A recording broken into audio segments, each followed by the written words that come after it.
സുഖമായിട്ട് ഇരിക്കവള്.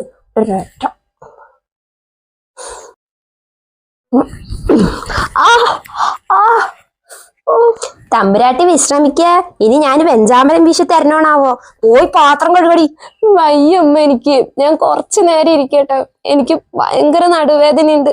ചിലപ്പോ ഞാൻ എവിടെങ്കിലും വീഴും. പിന്നെ വീഴണു. നിന്റെ അഭിനയൊന്നും എന്റെ അടുത്ത് വേണ്ടേ. നീ മര്യാദയ്ക്ക് പണികൾ ചെയ്യാൻ നോക്ക്. ഈ സമയത്തെ കുമ്മിട്ടിട്ട് നിവർന്നിട്ടൊക്കെ പെണ്ണുങ്ങൾ പണികൾ ചെയ്യണം. എന്നാലാണ് സുഖപ്രസവം കിട്ടുള്ളൂ. അല്ലെങ്കിലേ കീറി മുറിക്കേണ്ടി വരും. അല്ല, നിന്നെ കീറി മുറിക്കിനോണ്ട് എനിക്കൊരു തേങ്ങയില്ല. പക്ഷേ അതിനൊക്കെ ഒരുപാട് കുളൂസാവും.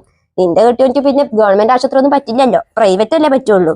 അതുകൊണ്ടേ നിനക്ക് വേണ്ടി ചെലവാക്കാനേ ഞങ്ങളുടെ കയ്യിൽ പണമില്ല. പിന്നെ നിന്റെ വീട്ടുകാരും അത് പിന്നെ പറയാണ്ടിരിക്കുക ഭേദം. കാൽ കാശിന് വകയില്ലാത്തവരായതുകൊണ്ട് അതും പ്രതീക്ഷിക്കേണ്ട. ഇനിയിപ്പൊ അഥവാ നിന്നെ കീറി മുറിക്കേണ്ടി വന്ന കുട്ടീനെ കൂടെ എടുത്തിട്ടേ നിന്നെ അവർ തന്നെ ഇട്ടിട്ട് വരും. അതുകൊണ്ടേ വേഗം പണികൾ ചെയ്യാൻ നോക്കിക്കോ സുഖപ്രസവം കിട്ടാന്. എണിച്ചോ പാത്രം കഴിക്കോ. എണിച്ചോ.